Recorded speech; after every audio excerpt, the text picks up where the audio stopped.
하나님의 말씀은 사도행전 1장 1절에서 2절 말씀을 보시겠습니다. 신약성경 187쪽입니다. 신약성경 187쪽 사도행전 1장 1절에서 2절 말씀입니다. 데오빌로여, 내가 먼저 쓴 글에는 무릇 예수의 행하시며 가르치시기를 시작하심부터 그의 택하신 사도들에게 성령으로 명하시고 승천하신 날까지의 일을 기록하였노라. 아멘. 우리 교회가 7월 10일에 창립된 지 오늘로 4주밖에 되지 않습니다만 뜻밖에도 많은 교우님들이 출석하고 계십니다. 사전에 이런 상황을 조금이라도 예측했던들 창립주일 때부터 전입 교역자를 모셨을 텐데 그러지 못했기 때문에 교역자는 아직도 저 혼자밖에 없어서 여러 면에 걸쳐서 미흡합니다. 특히 지금이 연중인지라 교육전도사님을 즉각 모시고 타 교회와 같은 형태의 주일학교를 당장 개설할 수 있는 형편이 아니어서 어린 자녀들을 데리고 오시는 교우님들께 송구스러운 마음을 금할 수가 없습니다. 하지만 저는 우리가 미흡한 만큼 성령님께서는 더 크게 역사하고 계심을 믿습니다. 아울러 지금이야말로 우리 모두가 기존 형태의 교회 학교에 대해서 본질적으로 다시 생각해 보아야 할 적기임을 깨닫고 있습니다. 근래 학교의 폐단을 지적하는 소리가 많습니다. 우리 자녀들에게 학교는 학문 연마를 위해서 절대적으로 필요한 곳입니다. 그러나 우리 아이들이 교사나 친구들로부터 나쁜 언어와 행실을 배우는 곳 또한 학교입니다. 가정에서라면 접하지도 못할 몹쓸 것들을 학교에서 친구들을 통해서 서로 배우고 있는 것입니다. 이처럼 같은 또래들이 집단적으로 모여있는 학교는 긍정적인 면과 부정적인 면을 동시에 지니고 있습니다. 따라서 자식의 교육을 학교에만 맡기려 하는 것보다 더 어리석은 생각은 없습니다. 자식의 학습 능력은 학교 교사에게 맡기더라도 자식의 인성교육과 정서 함양에 대한 책임은 전적으로 부모 각자가 져야 합니다. 부모가 자기 자식의 인성과 정서 함양을 책임지려 하지 않을 때 부모도 아닌 학교 교사가 어떻게 그 자식을 책임질 수 있겠습니까? 교회 학교도 마찬가지입니다. 교회에서 같은 또래의 아이들이 함께 모인다는 것은 분명히 교회 학교의 긍정적인 측면입니다. 그러나 그렇기 때문에 부정적인 측면도 있음을 간과해서는 안 됩니다.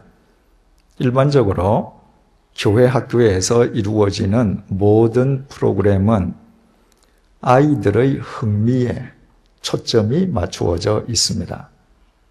프로그램의 중심과 무게가 하나님께 있는 것처럼 보이지만 실은 전적으로 아이들의 재미에 집중되어 있는 것입니다. 그 결과 오늘날 교회 학교에서는 예배란 절대자이신 하나님에게 인간이 절대적으로 굴복하는 시간이라는 가장 중요한 신앙 훈련이 결여되고 있는 것이 현실입니다.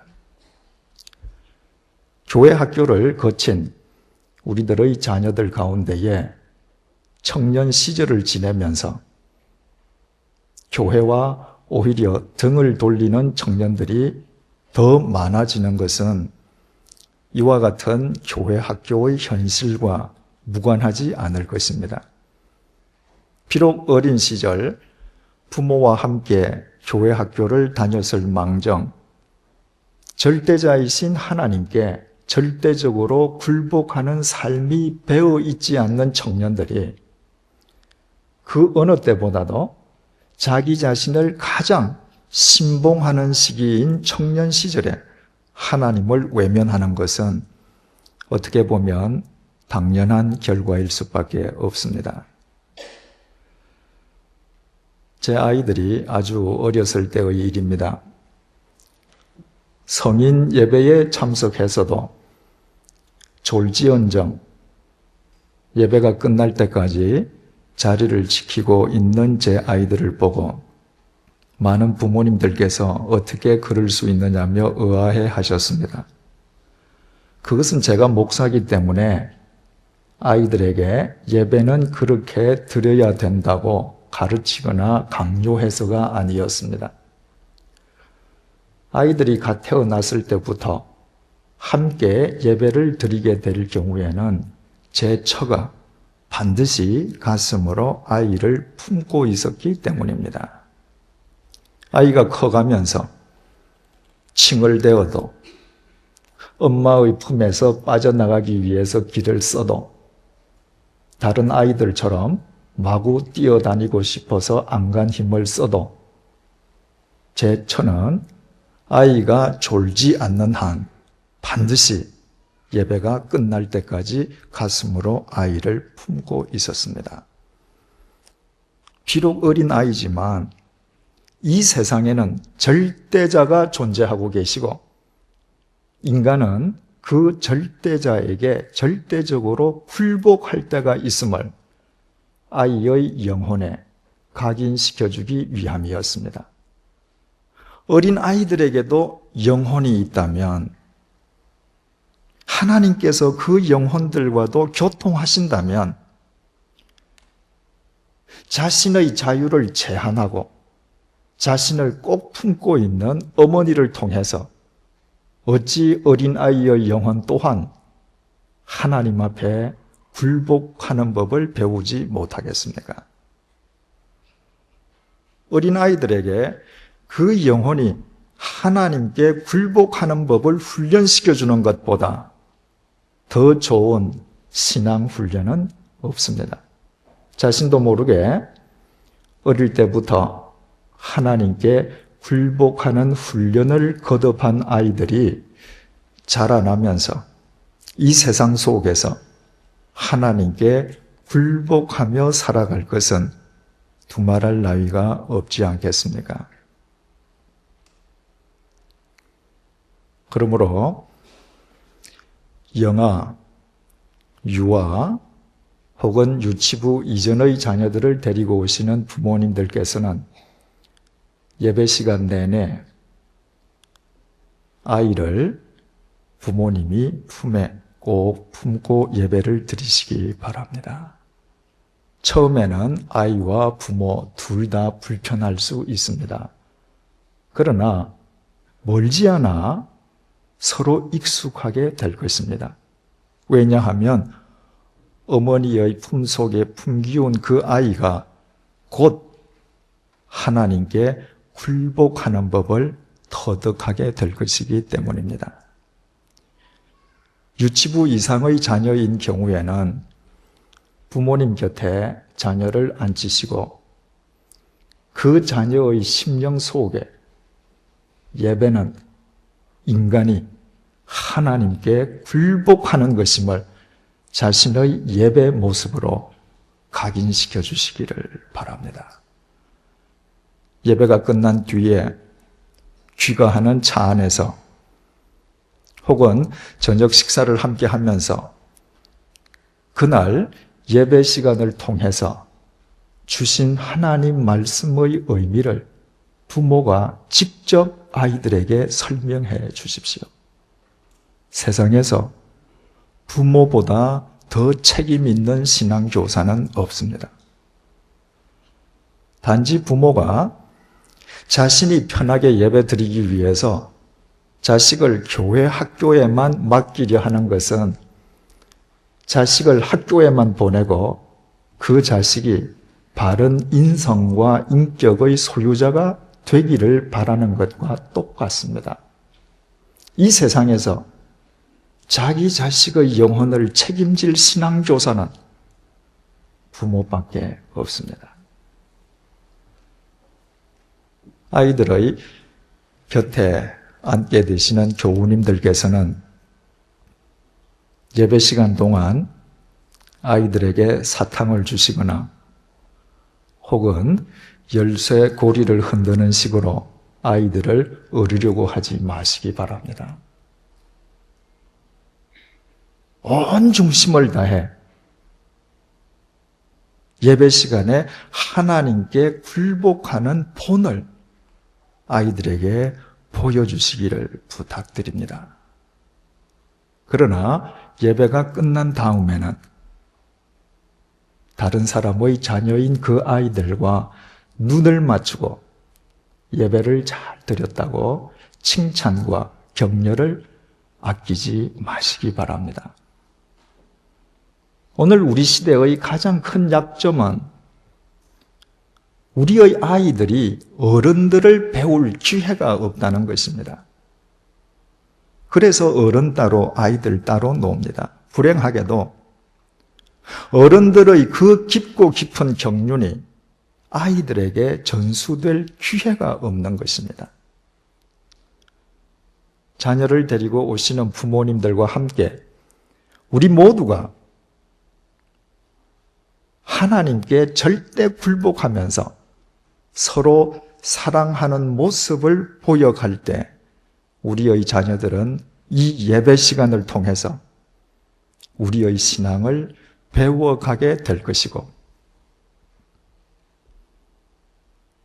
우리 교회 자체가 진정한 의미에서 교회 학교가 될 것입니다.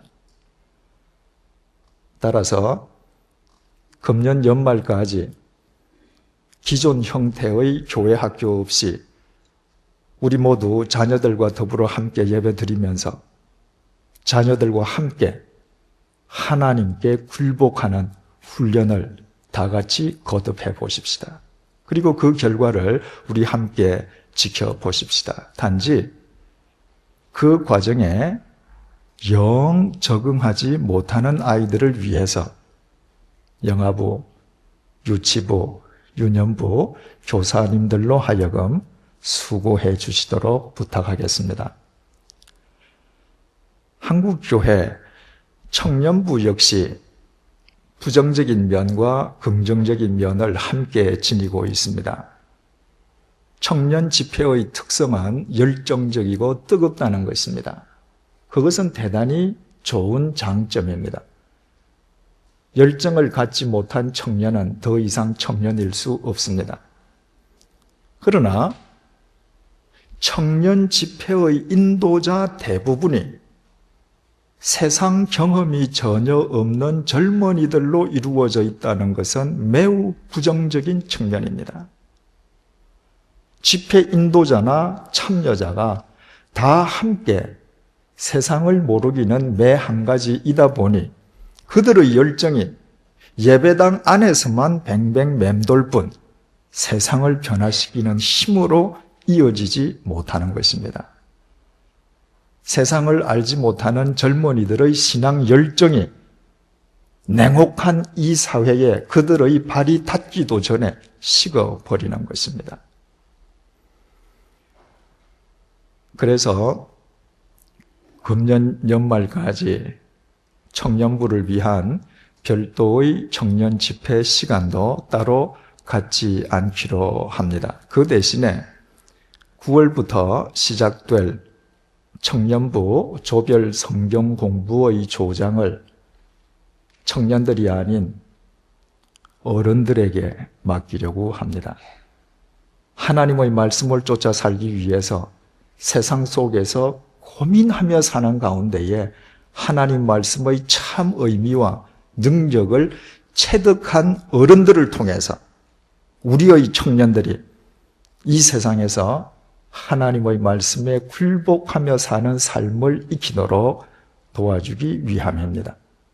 세상을 변화시키는 힘은 청년들의 열정이 아니라 절대자이신 하나님의 절대적인 말씀이기 때문입니다. 교회의 역사와 주님을 쫓는 사람들의 행적을 밝혀주는 사도행전의 첫머리는 이렇게 그 막이 오르고 있습니다.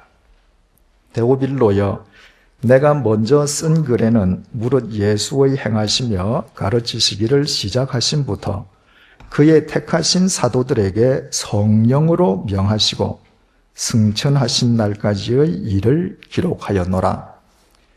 우리가 지금 4주째 상고하고 있는 본문의 예수님에 대한 네 번째 설명은 이 땅에 오신 예수님께서는 택하신 당신의 사도들에게 성령으로 명하셨다는 것입니다. 일반적으로 이것을 주님께서 제자들에게 마지막으로 주셨던 명령, 즉 땅끝까지 이르러 주님의 증인이 되라는 최후의 지상 명령으로 이해하는 경향이 있습니다. 그러나 사도행전을 기록한 누가가 본문에서 예수님의 전 생애를 단 몇 단어로 압축해서 설명한 것을 감안한다면 이것은 예수님의 최후의 명령을 포함해서 예수님께서 제자들에게 행하신 모든 말씀을 통칭하는 표현임을 알게 됩니다.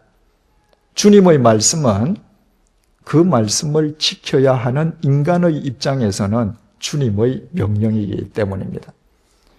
여기에서 오늘 우리가 유의하고자 하는 것은 주님께서 그냥 명하신 것이 아니라 성령으로 명하셨다는 것입니다. 헬라어 원문을 그대로 옮기면 성령을 통해서 혹은 성령님을 의지해서 말씀하셨다는 것입니다. 인간의 육체를 입고 이 땅에 오셨던 예수님의 모든 말씀이 하나님의 말씀일 수 있었던 것은 예수님께서는 항상 하나님의 영이신 성령님을 통해서만 말씀하셨기 때문입니다. 예수님께서는 요한복음 16장 13절을 통해서 성령님에 대해서 이렇게 설명하셨습니다. 진리의 성령이 오시면 그가 너희를 모든 진리 가운데로 인도하시리니 그가 자의로 말하지 않고 오직 듣는 것을 말하시며 장래 일을 너희에게 알리시리라. 성령님께서는 자의로 마음대로 말씀하시는 것이 아니라 언제나 하나님께서 친히 말씀하신 것만 말씀하십니다. 따라서 그 성령님을 통한 예수님의 모든 말씀은 당연히 하나님의 말씀이었습니다. 예수님께서는 또 요한복음 14장 26절을 통해서 성령님에 대해 이렇게 설명하셨습니다. 보혜사 곧 아버지께서 내 이름으로 보내실 성령 그가 너희에게 모든 것을 가르치시고 내가 너희에게 말한 모든 것을 생각나게 하시리라. 예수님께서 성천하신 뒤에 오늘날까지 우리에게 하나님의 말씀을 가르쳐 주시는 분도 성령님이시요. 하나님의 말씀을 기억나게 해주시는 분도 성령님이십니다. 성령님이 아니고는 우리가 하나님의 말씀과 연결될 길이 없습니다. 그렇다면 성령님께서 우리에게 하나님의 말씀을 직접 가르쳐 주신다는 이 말씀이 구체적으로 무슨 의미인지 한 성도님의 고백을 통해서 함께 알아보도록 하겠습니다.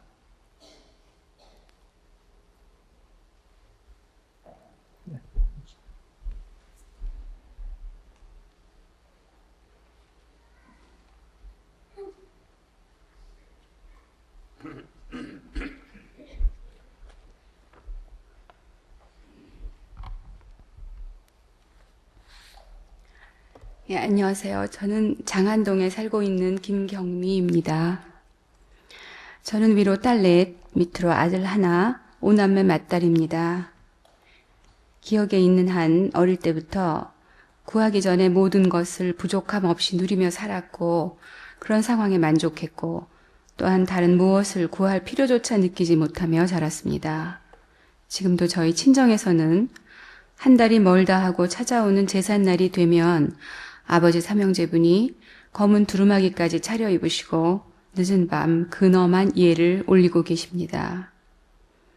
제가 속하고 자란 이런 환경에서 교회를 간다던가 하나님을 찾고 만난다던가 하는 것이 얼마나 생소하고 어려운 일이었는지 말씀드리고 싶습니다. 제가 고등학교 2학년이었던 1973년 친한 친구가 고등부 회장으로 있는 효자동의 어느 교회를 우연한 기회에 따라가 보게 되었습니다. 어색한 분위기를 참고 제일 뒷줄에 앉아 있는데 목사님께서 이상한 말씀을 하시는 것이었어요. 5개의 떡과 2마리의 물고기로 5,000명이 먹고도 12바구니나 남았다는 동화에나 나옴직한 이야기였는데 목사님께서는 그 이야기가 사실이니 무조건 믿어야 한다면서 단상을 마구 두드리는 것이었어요. 헌데 제게 더욱 놀라운 사실은 그런 설교를 듣는 사람들 중 누구 하나 의심스러운 표정을 짓는 사람이 없었다는 것이었지요. 전 갑자기 제가 이상한 나라에 소리소문도 없이 빠져버린 듯한 기분이 들면서 더 이상 그 자리에 앉아 있을 수가 없어 벌떡 일어나 밖으로 나와 버렸습니다. 그날의 일이 제게는 적지 않은 충격으로 남았고 주위에 기독교인이 없어서인지 그 이야기를 하면 모두들 어이없어 하며 혹시 그 물고기가 고래가 아니었겠느냐며 웃고들 했지요. 그리고 그 기억은 그동안 무관심했던 교회나 기독교인들을 못마땅해 하고 피해야 하는 존재로 인식하게 되는 결정적인 계기가 된 것 같습니다. 기독교인 하면 그런 이상한 이야기를 믿는 사람들, 교회란 그런 이상한 사람들의 집단, 이렇게 간단히 정의하고 마음의 벽을 높이 쌓아갔습니다. 기독교 재단인 대학에 들어가서도 채플 시간에는 출석만을 목표로 자리에 앉아 강냉이 먹기에만 바빴습니다. 결혼 후 아파트에서 반상회를 할 때에도 교패가 붙어있는 집 문 앞에서는 미련 없이 발길을 돌리곤 했지요. 그런 시간이 지나고 91년 제게 또 한 번의 우연한 기회가 찾아오고 망설임 끝에 2번째로 당시 논현동 YMCA에 있던 주님의 교회에 발을 들여놓게 되었습니다. 비기독교인으로서 밖에서 비판적으로만 생각했던 교회의 부정적인 많은 부분들이 새롭게 인식되어지는 차분하면서도 따뜻한 마음과 체계적인 질서가 느껴지는 그런 곳이었어요. 주기도문과 사도신경이 뭔지도 모르는 저는 생소한 분위기의 교회가 낯설긴 했지만 이제껏 살면서 겪어왔던 많은 만남들과는 다른 독특한 분위기의 그룹의 구성원이 되었다는 사실이 재미나고 신기하기도 했습니다. 하지만 교회에서 기도할 때마다 부르는 하나님이 어떤 분이고 또 무엇을 하시는 분인지 그 존재 자체에 대해서 의식조차 하지 못했고 물론 알려고 하지도 않았습니다.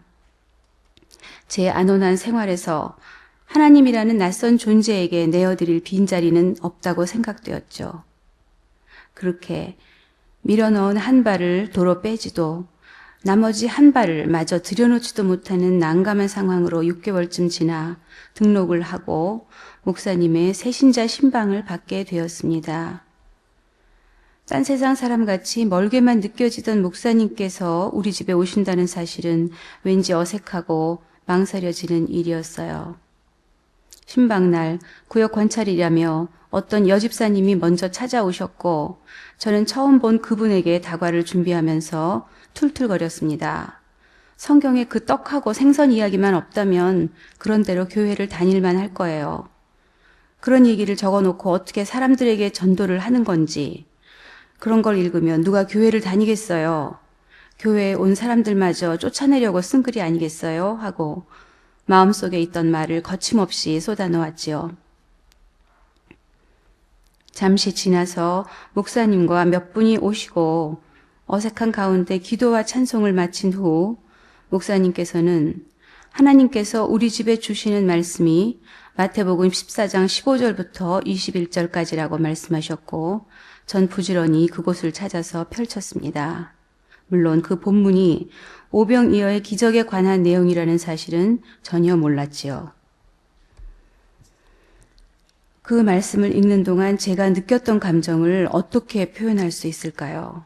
갑자기 무언가 차고 날카로운 얼음 조각 같은 것이 제 몸을 위로부터 쭉 훑으며 내려가는 듯한 서늘하고도 오싹한 그런 느낌이었다고나 할까요? 뭐라고 설명할 수도 표현할 수도 없지만 저는 지금도 그때 그 느낌을 잠시 전의 일처럼 생생히 기억하고 있습니다. 성경을 읽은 후 이어진 목사님의 말씀은 제 마음을 순식간에 20년 전으로 거슬러 올라가게 하시고 그 자리에서 다시 저를 돌려세우고 새로운 시각에서 새로운 발견으로 새로운 하나님을 만날 수 있게 해주셨습니다. 그날 목사님께서는 그 성경의 참뜻은 단순한 기적의 기록으로서만이 아니라 예수님께서 그들에게 넘치도록 베풀어 주신 그 은혜의 기적이 언제 어디에서부터 비롯되었나를 차근차근 설명해 주셨습니다. 때도 저문 저녁 빈 들에서 과연 그들은 그들 자신을 위해서 무엇을 할 수 있었을까요? 우리가 그토록 믿는 우리의 능력과 계획은 우리가 어려울 때 과연 얼마나 우리를 지켜줄 수 있을까요? 우리의 한계를 절감하고 들었던 두 손을 내려놓는 바로 그때가 모든 것을 가능케 하시는 하나님을 만나고 그분에게 우리의 자리를 내어드리는 은혜의 순간이 아닐까요? 무슨 일에서든 조금이라도 주관적이거나 감성적인 면은 철저히 배제하고 오직 객관적이고 논리적인 사실에만 초점을 맞추어 그것이 최고의 지성이고 이상인 양 믿고 살아왔던 저에게 그날의 그 경험은 살면서 처음 느껴보는 낯선 일이었지요. 넘어졌던 그 자리에서 다시 일으켜주시는 하나님을 만나고 얼마 지나지 않아 그러니까 교회를 다니기 시작한 지 1년쯤 지난 1992년 말경 7살이었던 작은 아이가 수영을 배우다가 귀에 물이 들어갔고 치료차 찾아갔던 이비인후과에서 큰 병원으로 가보라는 다급한 이야기를 들었습니다. 별 생각 없이 찾아갔던 신촌 세브라스 병원에서 여러 차례 검사 끝에 나온 병명은 소아암의 일종인 신경아세포종이라는 것이었어요. 그것도 허리 아래쪽에서 자란 혹이 척추를 끼고 자라 폐까지 올라간 이미 손을 쓰기에는 너무 늦은 사기 말이라고 했습니다. 아무도 건드리지 못할 것이라 생각했던 저의 견고하고도 안락했던 생활은 순식간에 끝을 알 수 없는 나락으로 떨어져 버리고 하루하루 그 깊이를 더해가는 것만 같았습니다. 항암제를 맞아서 머리가 빠진 아이에 마을간 눈을 바라볼 자신이 없어 밤새도록 병동 계단에 쭈그리고 앉아 울기만 했습니다. 목숨을 주어도 아깝지 않을 제 아들을 위해 우는 것 이외에 제가 할 수 있는 일은 정말 아무것도 없었습니다. 아무도 손을 내밀어 주지 않는 빈 들, 그 어둠의 끝에서 저는 처음으로 하나님의 보살핌과 인도하심을 구하게 되었습니다. 쥐었던 두 손을 편 것은 하나님께 대한 나의 믿음으로서가 아니라 아무것도 할 수 없게 된 극한 상황에서 더 이상 버티림이 없어 내리게 된 마지막 선택이었다거나 할까요? 하지만 그것은 문 밖에서 망설이는 우리들의 연약함을 미리 아시고 먼저 문을 여셔서 우리들을 맞아들이시는 하나님의 사랑을 진심으로 깨닫게 되는 순간인 동시에 또한 접었던 우리의 두 손을 하나님의 손길로 펴시고 그 위에 또 다른 오병이어의 기적을 보여주시는 하나님의 사랑을 확인하는 순간이기도 했습니다. 그 아이는 건강하게 자라 올해 20살, 고등학교를 졸업하고 대학에 들어갔습니다.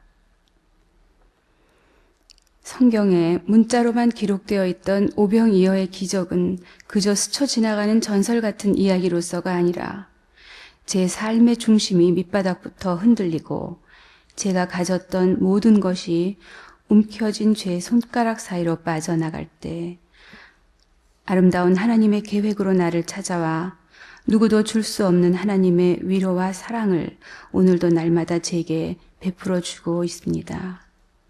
지금 이 자리에 서 있는 이 순간까지도 저의 모든 삶에 하나님의 크고 작은 손길과 기적이 미치지 않은 곳이 과연 있을까요? 그런 하나님을 찬양하고 사랑합니다. 감사합니다.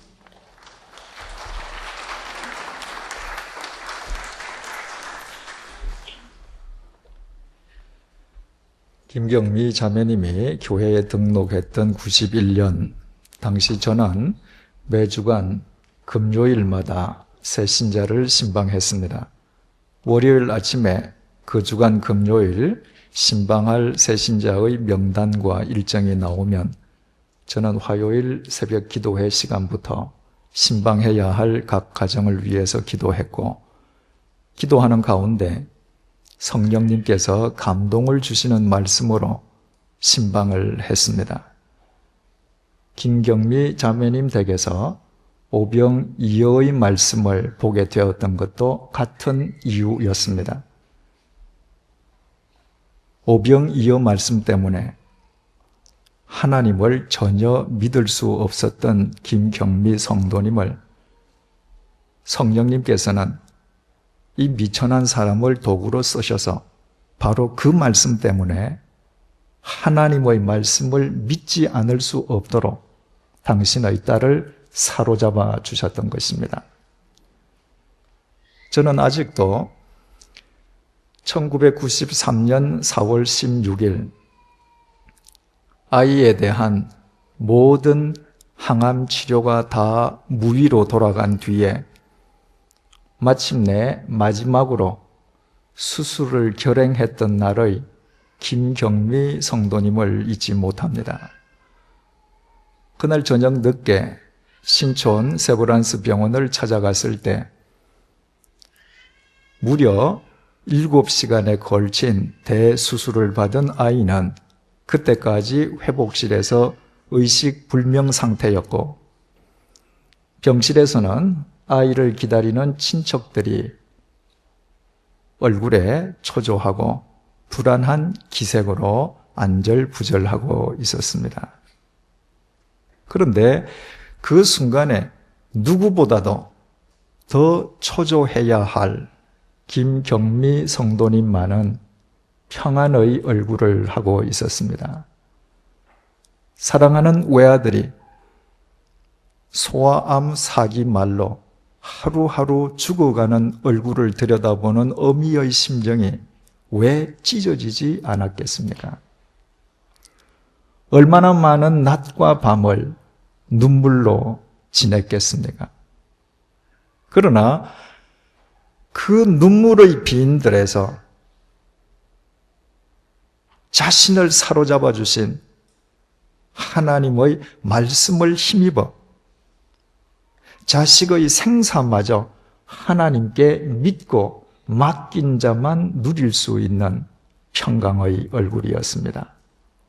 그리고 모든 사람들이 불가능하다고 생각했던 그 대수술을 통해서 아이는 생명을 되찾았습니다. 성령님께서 하나님의 말씀을 우리에게 친히 가르쳐 주신다는 것은 이처럼 시간과 방법, 그리고 인간이 상상할 수 있는 모든 방법을 초월해서 하나님의 말씀을 우리에게 깨우쳐 주시는 것입니다. 성경 말씀이 얼마나 방대합니까? 성령님의 역사가 아니고서야 어찌 그날 신방하며 오병이어의 말씀을 나눌 수 있었겠습니까? 성령님께서 그렇게 역사해 주시지 않으셨던들 그로부터 1년 여후 어떻게 김경미 자매님이 그 사망의 골짜기를 오직 믿음으로 아이와 함께 극복할 수 있었겠습니까? 이와 똑같은 방법으로 성령님께서는 시간과 공간을 초월해서 신묘불측한 방법으로 우리 각자에게도 하나님의 말씀을 지금도 깨우쳐주고 계십니다. 그렇다면 과연 누가 성령 충만한 사람이겠습니까? 성령님께서 당신의 방법으로 우리에게 깨우쳐 주시는 하나님의 말씀에 절대적으로 굴복하며 사는 사람입니다.